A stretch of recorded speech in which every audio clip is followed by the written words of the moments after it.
कहते हैं लालच बुरी बला होती है। इसी लालच की वजह से फंसी 66 महिलाओं की सच्ची कहानी है जिनके साथ बहुत गलत हुआ। आपकी कहानी पसंद आए तो चैनल को सब्सक्राइब करें और कमेंट करें। आज की जो सच्ची घटना मैं आपको सुनाने जा रहा हूँ, इस सच्ची घटना में भी लालच ही था जो लगातार परेशान कर रहा था, और लालच के चक्कर में एक दो नहीं लगभग 66 बड़े घर की महिलाओं के साथ ऐसा छल होता है जिसको सुनने के बाद शायद आप लोगों की भी रोंगटे खड़े हो जाएंगे। आज की जो सच्ची घटना मैं आपको सुनाने जा रहा हूँ, ये सच्ची घटना है पश्चिम बंगाल प्रदेश का एक जिला है हुगली, और इसी जिले का चंदन नगर पर एक जगह लगती है जिस जगह का नाम है चिंसुरा। दरअसल यहाँ की एक महिला जो बहुत ज्यादा परेशान थी, अपने मन की बात, अपने परेशानी वो किसी के सामने बयां नहीं कर पा रही थी। धीरे धीरे करके वक्त आगे बढ़ रहा था और उसकी दिक्कतें लगातार बढ़ रही थी। आखिरकार उस महिला ने हिम्मत जुटाई और हिम्मत जुटाने के बाद नजदीकी पुलिस स्टेशन में जाती है और वहां जाकर जो कहानी पुलिस को सुनाती है। पुलिस को इस कहानी पर यकीन ही नहीं हो रहा था। ऐसा लग रहा था कि ये महिला भले ही अच्छे घर की है,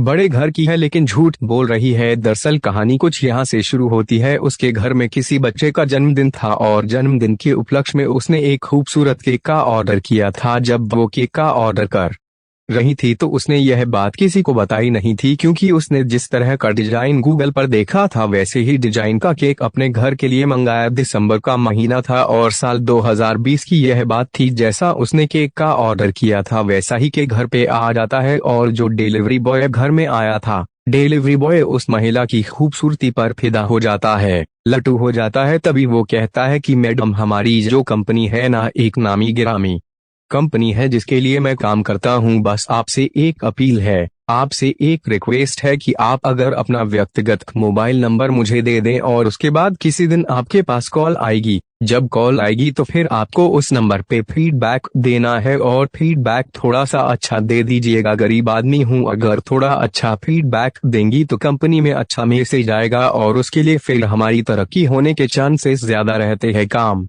ज्यादा मिलता है, ज्यादा पैसे मिल जाते हैं। बस आप बड़े लोग हैं, अगर ऐसा कर देंगे तो बड़ी मेहरबानी होगी। वो अपना भी नंबर देता है और साथ में उस मैडम का भी नंबर ले लेता है। लगभग एक सप्ताह गुजर जाता है और एक सप्ताह गुजरने के बाद उस महिला के पास फोन आता है। जब वे रसोई में खाना बना रही थी, फोन आने के बाद वो नमस्ते करता है और कहता है कि मैं विशाल वर्मा बात कर रहा हूँ मैम, अभी पिछले हफ्ते जो आपने केक मंगाया था उसी कंपनी का डिलीवरी बॉय हूँ। अब उस महिला ने कहा कि बताइए मुझे क्या करना होगा। वो बोला, मैडम, आपसे फीडबैक के लिए कॉल किया गया है कि उस दिन की डिलीवरी कैसी थी। वह बताने लगती है, तारीफ करने लगते हैं। तारीफ करते करते उसने कहा, मैडम सुनिए, मेरी बात सुनिए, दरअसल आपको ये ना ऐसे कॉलिंग पे नहीं, आपको वीडियो कॉल पे ये बात करनी है। वीडियो कॉल पर अपना फीडबैक देना है और जितनी ज्यादा अच्छी बात कर सकते हैं उतनी अच्छी बात कर दीजिएगा। अननोन नंबर था और अननोन नंबर से जब कॉल आया था तो वह महिला ने वैसे ही जैसे बताने को उस डिलीवरी बॉय ने कहा था वैसे ही सब कुछ उसने बता दिया, और खुशी खुशी उस महिला ने फोन कट कर दिया।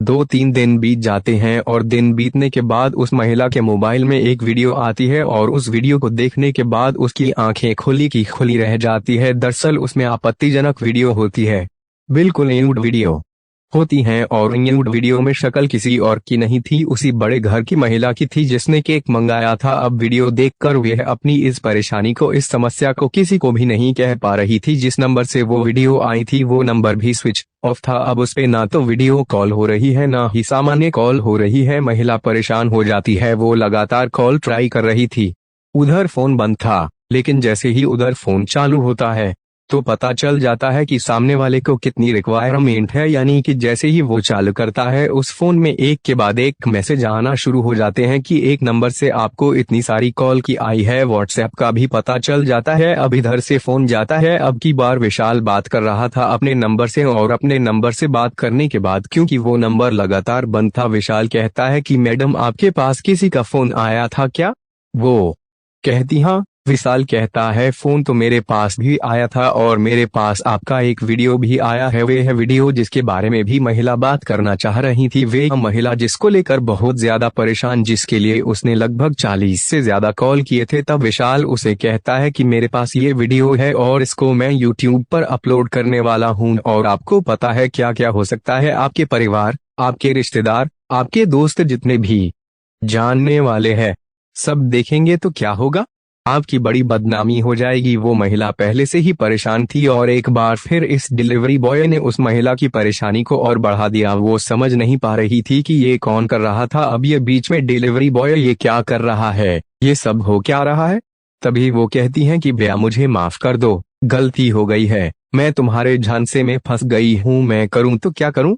उसने कहा ठीक है, जब तुम अकेली होगी तो मैं कॉल करूंगा और हम तुमसे बात करेंगे। 1-2 दिन के बाद महिला जब अकेली होती है फिर वो उस लड़के को बुलाती है। वो विशाल वर्मा नाम का लड़का अपने एक दोस्त यानी कि सुमन मंडल उसका दोस्त होता है जो कि पेंटर होता है। वे दोनों घर जाते हैं और घर जाने के बाद उस महिला से कहते हैं कि ठीक है, वीडियो हमारे पास है। जिसने फीडबैक के लिए कॉल किया था वो लड़का कोई और था जिसका नाम सुमन होता है। वे महिला के पास बैठते हैं, उसे कुछ चाय की व्यवस्था कराते हैं, साथ ही उस महिला को मजबूर कर देते हैं उसके साथ गलत काम करने के लिए। उसके साथ वो शारीरिक संबंध बनाते हैं और जब उनका मन भर जाता है, तसल्ली हो जाती है, तब वो यहाँ से चले जाते हैं। लेकिन महिला एक बात से बिल्कुल अनजान थी। अब तक जो उसके पास वीडियो आई थी वो किसी ऐप के माध्यम से तैयार की गई नकली वीडियो थी, वो असली नहीं थी। महिला ने जो वीडियो कॉल की थी, इस वीडियो कॉल से ही उसका फोटोग्राफ्स निकाला गया था। उस फोटोग्राफ को निकालने के बाद एक नई वीडियो तैयार की गई थी। लेकिन जब दोनों लड़के उसके साथ शारीरिक संबंध बना रहे थे तब ओरिजिनल वीडियो उसका अपने मोबाइल में उतार लिया गया। एक बार फिर से वही वीडियो उस महिला को भेजा जाता है और महिला के होश फाख्ता हो जाते हैं। वो समझ नहीं पा रही थी कि एक एक के बदले में आखिरकार उसकी जिंदगी में और कितने भूचाल आने वाले हैं। अभी तक उसकी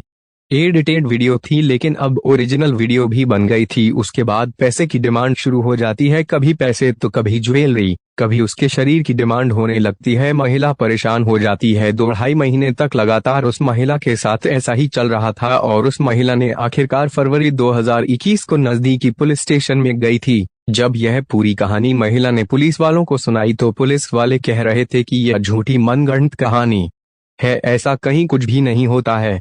महिला बार बार रिक्वेस्ट कर रही थी, कह रही थी कि जिस नंबर से मेरे पास कॉल आया था यह नंबर है, आप चाहे इसे बात कर लीजिए। तभी पुलिस वालों ने 23 फरवरी 2021 की रात को अब एक जगह दबिश देते हैं। लोकेशन त्रिकोण पार्क होता है, उसी के पास में जो लोकेशन आ रही थी उस लोकेशन के आधार पर पुलिस उस घर में पहुंचती है तो वहां ऑलरेडी ये विशाल एक नई महिला के साथ आपत्तिजनक स्थिति में मिल जाता है। पुलिस वाले देखकर हैरान थे कि एक महिला शिकायत करने के लिए आई है, दूसरी महिला इसके साथ कमरे में है, ये चल क्या रहा है, ये हो क्या रहा है। पुलिस वाले उसे पकड़ के लेके आते हैं और पकड़ कर लाने के बाद वो महिला तो चली जाती है जो घर में आपत्तिजनक स्थिति में मिली थी, क्योंकि उसका कोई पुलिस का कोई लेना देना नहीं था। उसके बारे में विशाल द्वारा बताया गया था कि कॉल गर्ल थी, मैंने इसको पैसे दिए थे, वो अपनी मर्जी से आई है। अब शिकायत करने वाली बड़े घर की महिला को आमना सामना कराया गया तो उसने तरह तरह के आरोप उसी महीने पहले लगा दिए कि यह झूठ बोल रही है, इसके घर वाले यहाँ रहते नहीं है, उनकी गैर मौजूदगी में ये मुझे बुला लिया करती थी, मेरे साथ गलत काम कराया करती थी। उल्टा ही उस महिला पर जब आरोप लगाने शुरू किए तो वो महिला परेशान हो जाती है। वो सोचती है कि आखिरकार हो क्या रहा है।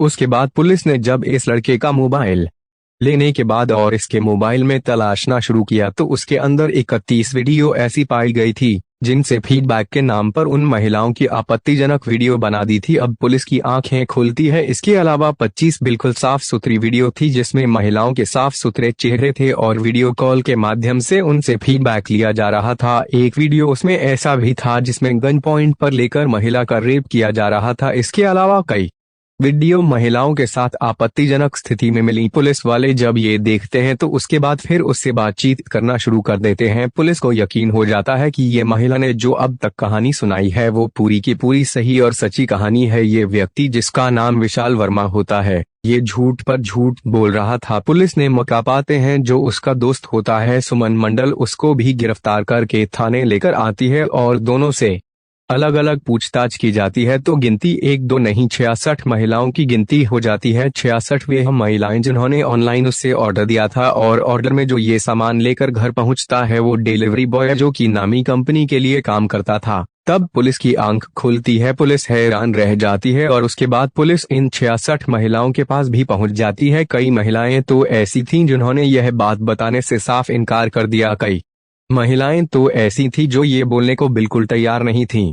कई महिलाएं तैयार भी हो जाती है इन किस्सों को सुनने के लिए जो उनके साथ हुआ था, लेकिन किसी ने भी रिपोर्ट लिखाने की जरूरत महसूस नहीं की। काश की पहली ही महिला ने अगर सही वक्त पर रिपोर्ट लिखवाई होती तो 65 महिलाओं के साथ ऐसा घिनौना और गंदा कृत्य होता ही नहीं। जब उस महिला ने जाकर थाने में रिपोर्ट लिखवाई है तब जाकर यह चैन टूटी थी और उसके बाद भविष्य में शायद किसी महिला के साथ यह लड़के तो कभी कुछ कर नहीं पाएंगे। ऐसे ही फिर पुलिस ने इन दोनों से पूरी जानकारी लेने के बाद FIR में जो दर्ज हुआ था, वो जो चार्जशीट लगाई थी, उन्हें गिरफ्तार किया, जेल भेजा और जेल भेजने के बाद पुलिस की कोशिश थी कि उन्हें कड़ी से कड़ी सजा मिलनी चाहिए ताकि भविष्य में वो किसी महिला के साथ ऐसा ना कर सके। पुलिस जब उनसे पूछताछ कर रही थी तो पूछताछ के दौरान ही उन्होंने बताया कि जब जब वो किसी के घर जाते थे तो ये देखते थे कि महिला कितनी लालची है। दरअसल लालच वो दिया करते थे, कहते थे कि मैडम आपके पास अगर फोन आएगा, फोन में हम फीडबैक मांगते हैं और फीडबैक में आपने सही जानकारी दी तो अगली बार मैं आपके पास अगर सामान लेके आता हूं तो मैं 20% से लेके 50% तक का आपको ऑफर दूंगा, आपको फायदा मिलेगा। महिलाएं लालच में आ जाती थी, खासकर वो ऐसी महिलाओं को निशाना बनाया करता था जो ज्यादा खूबसूरत होती थी,